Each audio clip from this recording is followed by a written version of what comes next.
everybody, and welcome to another installment of me swatching all my art spies.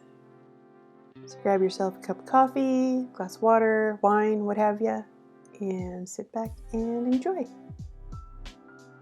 As you can see, I am swatching out all my blues today, and I have a lot of them, so I really hope that I can edit this down so that it's not so long that it'll just bore you to sleep, because that's not my intent.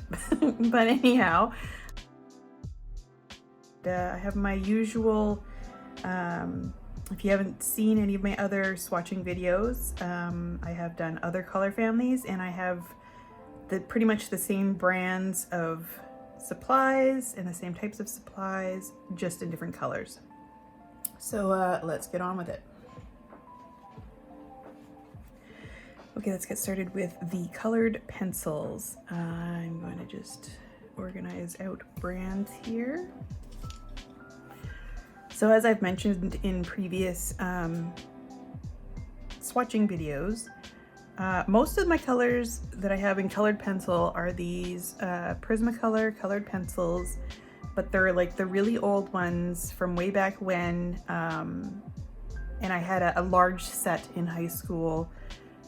So most of them are these because I haven't used them all up. Some of them I have, but not all of them. And then I will have some of the newer Prismacolor ones, which I am not happy with anymore. So I also have been experimenting with other brands. And today I have a couple of Derwent Coloursofts and a couple of Luminance by Caran. Should I go light to dark, or should I just go in the order of which the numbers are? Okay, that is number order. I don't really know the theory or method behind Prismacolor and their numbering methods, but the first one we're going to start out with is I was working with paints earlier, so I'm sorry, my fingernails are all grubby and painty. Sorry. If you're looking for one of those art people who have perfectly manicured, beautiful fingernails, that is not me. You will probably never see that. So there you have it. So we're starting here with Prismacolor 901 Indigo Blue. I've actually gone through quite a few of these Prismacolor Indigo pencils. When I was in my illustration course, we had some life drawing classes, and my instructor suggested trying a colored pencil, like a dark one, like an indigo or something, just for a change of pace from your regular graphite or your charcoal. And so I was using indigo. Pretty typical indigo. The next one here is 902, and this is one of the older ones, and the internet tells me that this one is called Ultramarine. It's a color we're all familiar with, I think, as artists. Be interested to know if anybody who's watching actually knows what Prismacolor changed. I know that they changed manufacturers, but I'm not 100% sure where they used to be and where they are now. I mean, all my old pencils say Canada on them, and I'm pretty sure they're not made in Canada anymore, if they ever were. But I wonder if they've changed their wood, or if they've changed their binder in their leads. Like, what is it that's making them so much more brittle and easier to break than they used to be? Okay, next up in numerical order is not this one, it's this one, and it is 903, and it is called True Blue. I'd say this is probably like a cyan blue, which for all you color theorists out there will probably recognize as a true primary blue, as opposed to a darker sort of ultramarine blue that a lot of us are taught in elementary school. There are a ton of color theory videos out there explaining why this is. If someday you would like me to do a video explaining in my own words and experience, I will do that.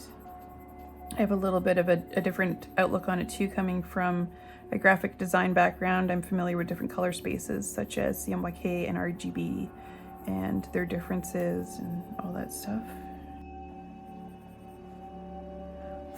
Okay, next, 904, and this is called Light Cerulean Blue. Cerulean blues can make lovely sky blues. Sometimes you look at your sky and it has that sort of a warmer hue to it. It's very cerulean. This one's feeling pretty waxy too. Like they're kind of, it feels buttery and velvety, but I don't feel like it's really laying down a nice smooth, you know, it could be my paper too. My paper is super smooth. It's a hot pressed watercolor paper, so that might be why it's feeling like this and not, you know, there's not enough tooth in the paper to really pick it up, is what I'm trying to say. Okay, the next one is 906, and this one is called Copenhagen Blue. So I don't know if you have watched any of my other swatching videos, but you may have noticed that my squares are a little bit narrower than I usually make them. I usually make them perfect 1-inch squares, but I had to do that because I have so many blues that I had to make the squares a little smaller so I could fit more swatches on here. And even with that, as long as I did my math correctly, I will fill up every single square on this particular swatch chart today. Okay, next we have 919, and this, excuse me, this is called Non-Photo Blue. Also sort of similar to a manganese blue.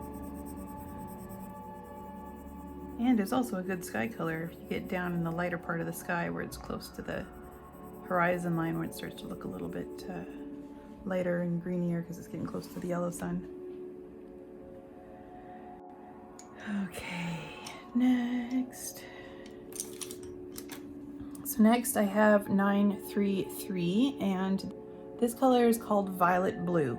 So my guess is this can be a very warm blue, leaning on the purpley side of things. And yes, it looks that way. Are there any colored pencil artists out there who work primarily in colored pencils watching this? What are your favorite brands to work with and why? I would love to know. I think I'm going to be settling on the Faber Castels right now because they're nice and they are affordable in my area. Okay, down to the last two Prismacolors. This one is 999. And when I was looking up online, because like these older ones, they don't have the name, the color name, so I had to look up online what they all were. And it took me a while to find this one. It's called Bright Blue Violet, and it's possible this color has been discontinued. There's a few, I came across another one in another color where they don't make them anymore. They don't exist, this particular color anymore. So rare collector's item colored pencil, huh? Probably not. I actually think it's going to be fairly similar to the Ultramarine, perhaps just a smidge cooler. Yeah, pretty similar, I think. Ultramarine is the one directly above this one. They're pretty similar. Maybe that's why they discontinued it. Okay, last Prismacolor, and this is one of the new ones, and I've sharpened it down so short you can't see the branding on it anymore. But this is 1086 Sky Blue Light, and you can see all the new ones have the color names on them. I can feel the lead is loose in there. Of course. Even pressing my absolute hardest, and this is still a fairly light blue. Yeah, that lead's gonna come out. And again, this colored pencil is really short, not because I've used a whole bunch of it, but because it breaks a billion times when you're trying to sharpen it. And I can tell that the lead is broken inside the pencil right now in the casing, and it's loose. So annoying. See? So annoying. Let's move on to the Derwent Coloursoft. I think this was one of the first ones that I tried to experiment with to see if I liked them better than the colored pencils. I've also tried the, there's one by Faber Castel Polychromos. That might be what they're called. I've tried those, and also more recently some of these Luminance by Caran, and I really like these, but these are very expensive. Okay, so this is C310 Prussian Blue. Prussian Blue. Prussian, I don't know. And they are feeling a little less waxy than the Prismacolor. Like, this pencil is much happier on this particular paper than the Prismacolors were. Okay, and the other one, the other Derwent one is C300, and it is Indigo. So this one's also Indigo, so it'll be interesting to see the difference. And I think there's not going to be a whole lot of difference in the actual color, but again, this pencil feels less waxy than the Prismacolor did. It feels a little bit more like it's got more pigment in it. Does that make sense?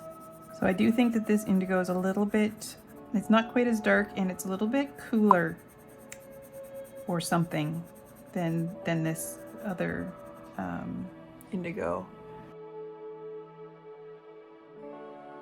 Okay, now on to the Caran. Now I really do love these brands of color pencils, but as I said, they're very expensive. My local art store sells them for just over $8 a piece.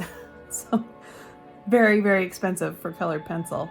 So let's do this one here. This is 649 Indanthrone. Yeah, Indanthrone Blue. Yeah, I like the way these ones feel. So to describe the color of Indanthrone Blue, I would describe it as the same color of ink in a blue Bic pen. Like the Bic ballpoint pens, they're blue ink. That's what this color is, in my opinion.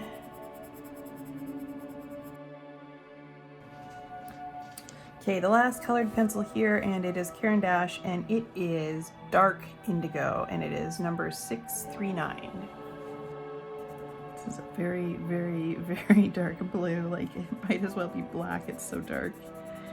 It would be a fantastic black replacement because it's super dark like black, but it's not. I find just plain black sometimes has sort of a dead, dull feeling to them. But this one, because it's got that little bit of blue in there, kind of gives it a little bit of life. Okay.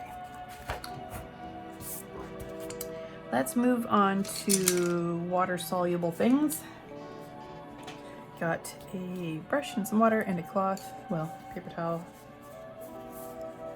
And let's get to these water-soluble thingies. I have a few different ones to try.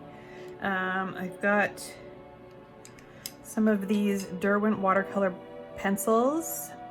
Some of these came in, I think probably these two came in a set that I bought, and then I went and bought these. Yeah, it would be, because then these two are open stock. They have the barcodes on them. And I bought those just to try some different colors out. And these are not bad, but they don't strike me as maybe artist quality. At least this has been my experience with the other colors in this brand that I have swatched out. The pigmentation is not very strong. Oh, speaking of pigmentation, this is Sky Blue 34. Pretty similar to the Sky Blue colored pencil up there. A little bit cooler. Okay, and I'll add some water to this one. That's what I mean, like as soon as you add water to these Derwent watercolor pencils, it's like there's not enough pigment to really keep the vibrancy of the color. It's a super, I don't know how to, it's very, it's very pale. I don't know what to say about it, it's pale. Okay, next I'm gonna do 30 Smalt Blue. And this is a warmer blue on the lighter end of things. I haven't tried a lot of water-soluble colored pencils, but of the couple that I have tried, I have to say that the Derwent are not my favorite. They work great for, you know, probably sketching, and especially if you're just like out and about at a park or something, you want to get some color down quickly. They're good for things like that, little sketches and studies, but I don't know, they're hard to get a nice smooth gradient when coloring. Like, it's hard to make an even swatch, and they tend to lose a lot when you water them down with the water. Okay, next we have Spectrum Blue 32. I just realized I have my air filter running in the background. I hope that my microphone doesn't really pick it up all that much. I usually like to turn it off for filming or recording, but I forgot. So if you can hear it and you're wondering what that is, it's my air filter, sorry.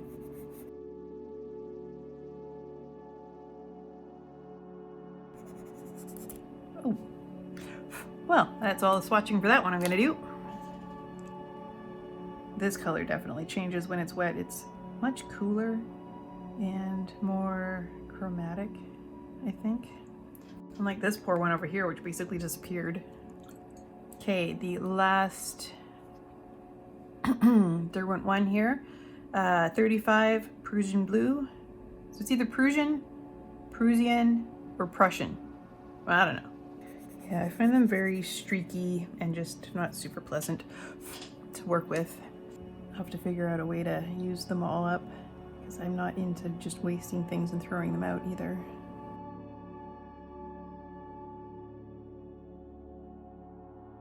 So this one also gets more chromatic looking, at least initially when it's wet. We'll see if it dulls back down when it dries again. I'm not sure.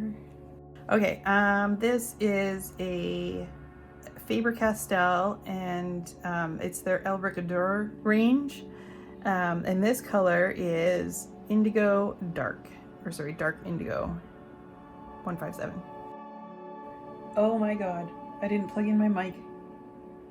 So the sound is not going to be awesome on this, I'm sorry, because I just now realized I didn't plug in my mic and you're just getting camera audio. Okay, so now my mic is actually plugged in. Sorry about that. I'm so professional. So I think this one feels nicer than the Derwent. It doesn't feel quite as sort of scratchy or something. Like, it feels a little bit nicer. Am I in love with it? No, but it's nicer.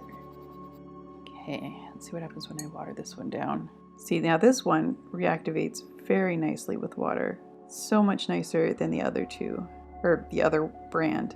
Again, it's more chromatic in its wet form. Again, we'll have to see what it looks like when it dries. I think as these ones here were drying, they got a little bit closer to what their original colors are, so maybe this one will too, but it re-wet way nicer.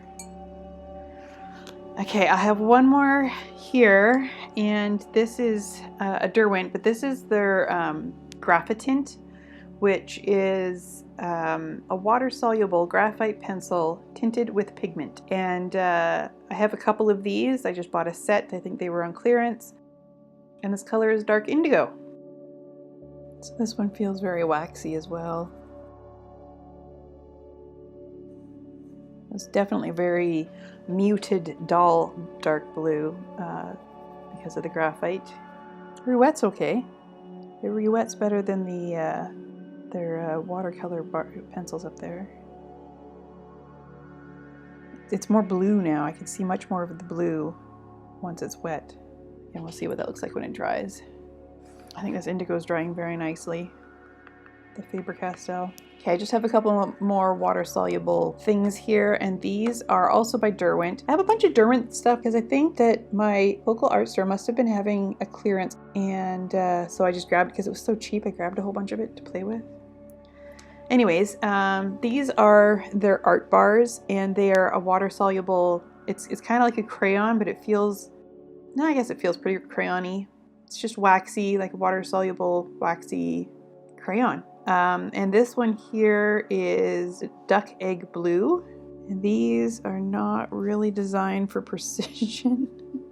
I broke this one, as you can obviously tell. I break a lot of my stuff. I'm pretty heavy-handed.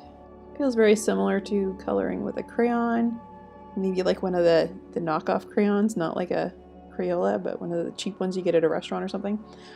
Look at the kids menu has those little crayons that you color with.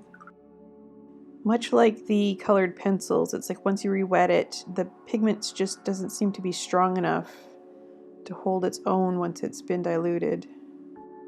Okay, next, processed cyan. This is a really, really messy square. I actually thought about taping off my grids to make my swatches perfect, but then I thought, you know, don't be crazy. They're just swatches. Don't be a crazy lady about it.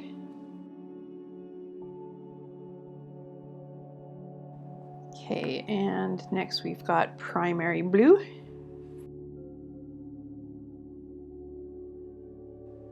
So yeah, they definitely have a very, I don't know, waxy feel.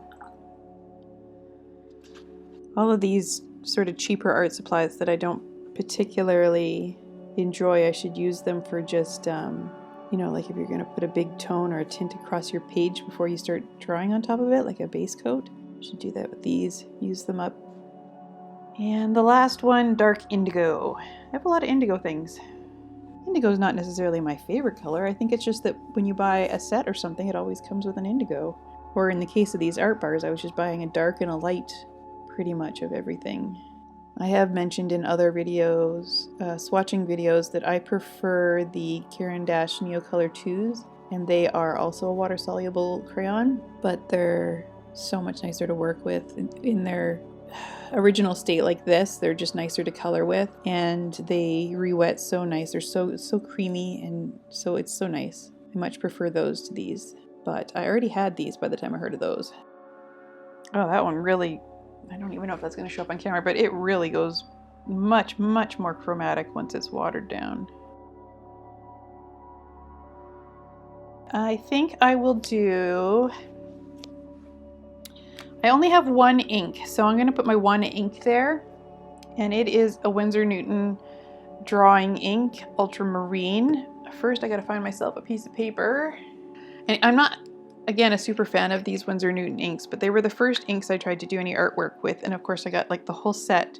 And the only reason I'm not a fan of them is because I don't find them to be, I find them to be just maybe a little too transparent, or too, like, it's just not my preferred, it's not my preferred ink. And as you can see in this paper, just soaks right in immediately. Like there's no leeway for playing with this particular ink. It just soaks right in. Probably could have pre-wet the paper and then tried it, perhaps. But these aren't necessarily intended to be painted with anyways. I think they're intended to dip a dip pen in them, or a fine brush for lining or something. I think they're intended to be used that way. Okay, now we will move on to watercolors. So this first one is, it's a pan watercolor, and this color is called Lavender, and it's a Daniel Smith color, and I got it from a little curated set of colors. And this almost could go in the purples, I guess, but it's very bluey. So for some reason, when I was sorting out my colors, I decided to put it with the blues.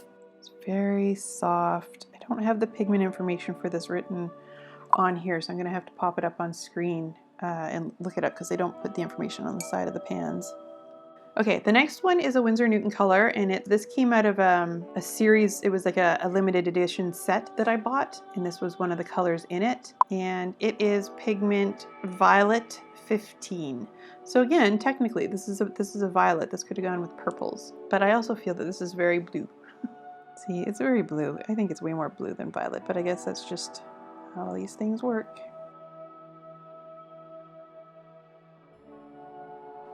Okay, next is also Winsor Newton, but it is one of their old packaging. I have a whole bunch of these older labeled watercolors from Winsor Newton, because I bought a large lot of them off of eBay a few years, well, quite a few years ago now, just because they were really cheap. And this one here is French Ultramarine, and it is Pigment Blue 29. I know I looked it up once before, but I can't remember what the difference between French Ultramarine and Ultramarine is. I think one of them is more granular than the other, if I remember correctly.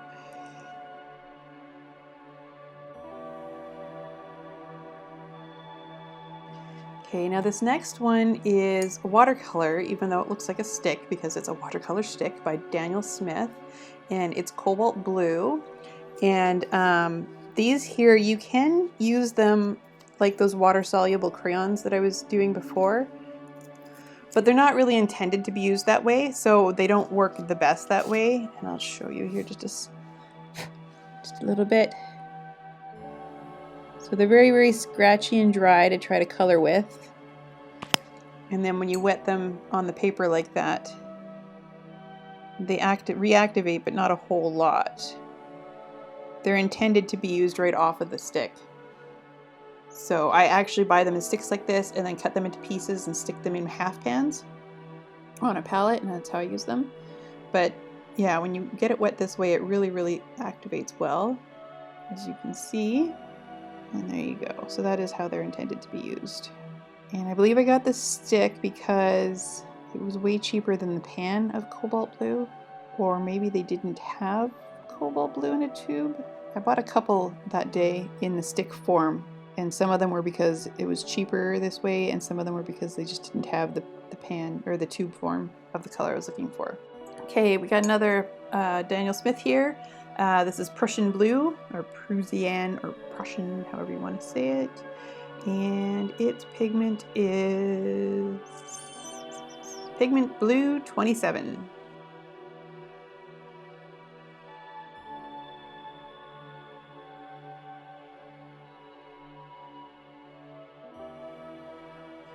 Prussian Blue is a nice cooler alternative. Like, it's a nice dark blue like an Ultramarine, but it's a little bit on the cooler side, whereas Ultramarine is quite warm.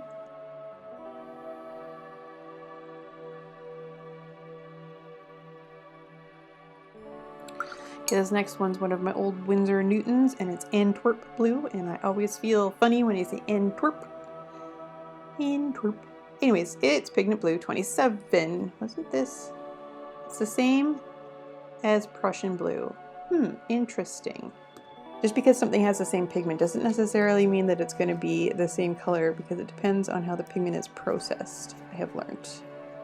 This one's almost, it's like almost more like a phthalo blue, like it's quite intense. It is not though, because phthalos are Pigment Blue 15s, I think.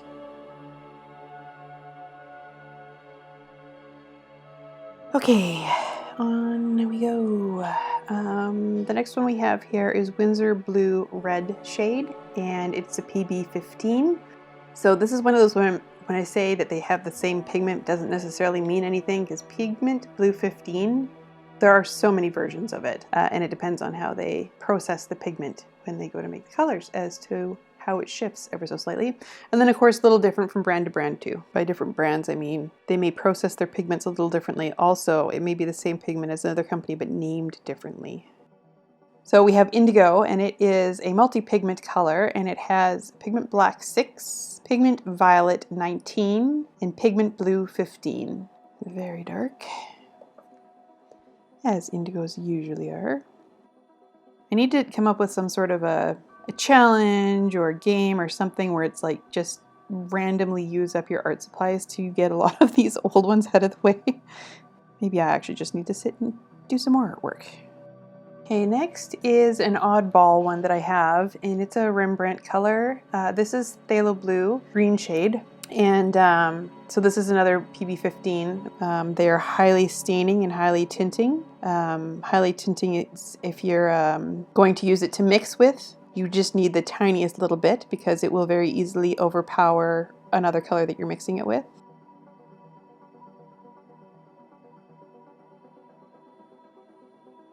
Okay, last couple of little watercolors here. This is Cerulean Blue by Winsor Newton, and it's Pigment Blue 35. And I've used quite a bit of this, as you can see. Cerulean Blue is a nice soft blue, commonly used in skies and sometimes in shadows, you know, when mixed with other colors.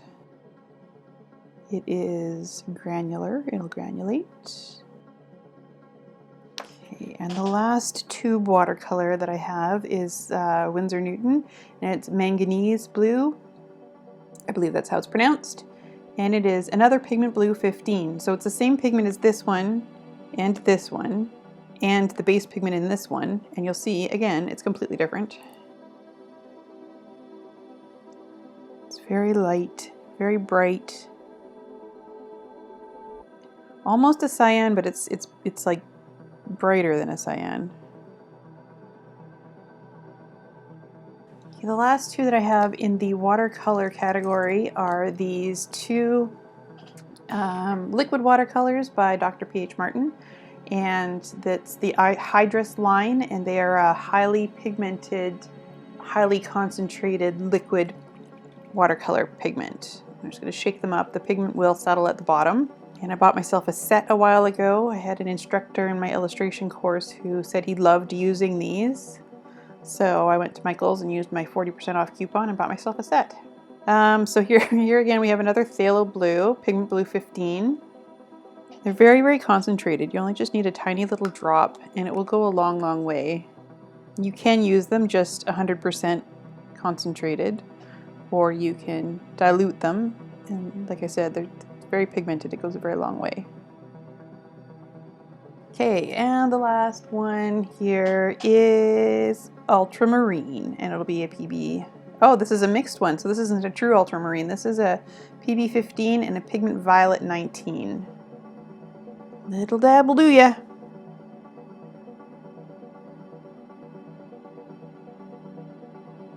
It doesn't feel like a true ultramarine, but it is a very lovely dark blue. And by feel, I mean look. It doesn't look like a true ultramarine. Okay, my last two water-based mediums that I have here are Winsor Newton Gouache. And I have a set of these, and it was a split primary set, being that it came with a warm and cool of each of the primaries, plus I want to say a white, a black, and a green, something like that. Anyway, so here are the two blue ones from that set. I had this idea that I might actually really enjoy gouache, and I kind of do like it, but it's difficult for me to learn. I'm still learning it. So I'm going to use this one here first, primary blue, and it is pigment blue 15 again. So another along the lines of the phthalo blues.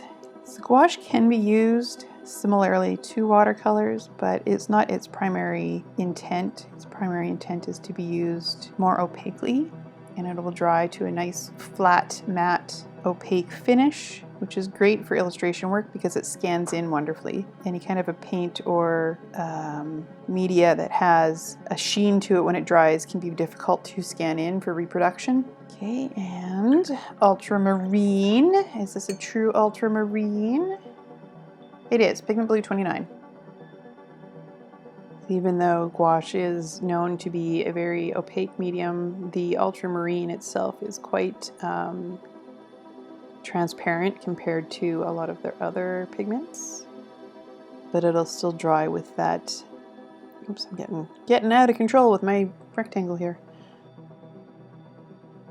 It'll dry with that nice flat matte finish either way. And we are down to the last three rectangles, and I have exactly three things left to swatch. And they are the Copic markers, and I have, as I said, three of them. And I don't have a whole lot of these Copic markers. I was into them for a while some years ago, and then just sort of stopped using them. But I still have some of them. And again, these will bleed right through this paper, so I'm just going to shove another piece of paper under here. We'll start with this one, which is blue 000, pale porcelain blue.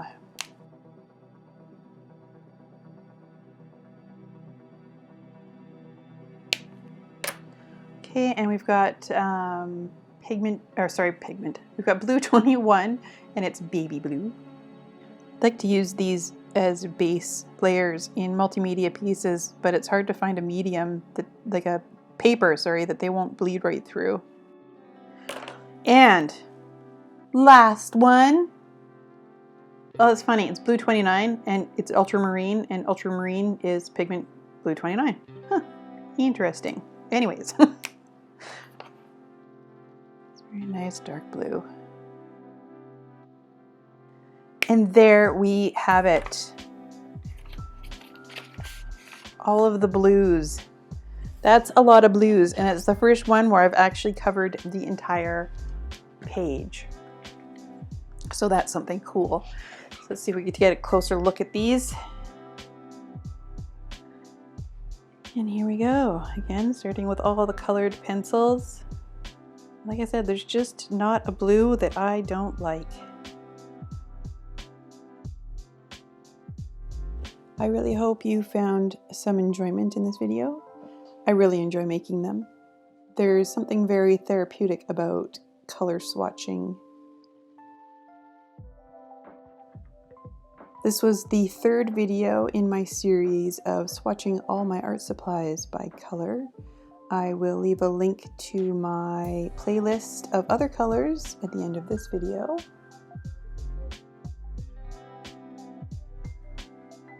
If you have made it to the end of this video, I would like to say thank you.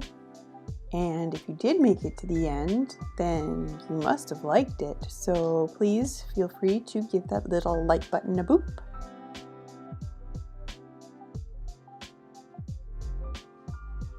And if swatching videos and other art-related type of videos are your thing, please consider subscribing to my channel for more artsy content like this. Leave me a little comment letting me know what is your favorite color family and which one I should do next. I'd be interested to know.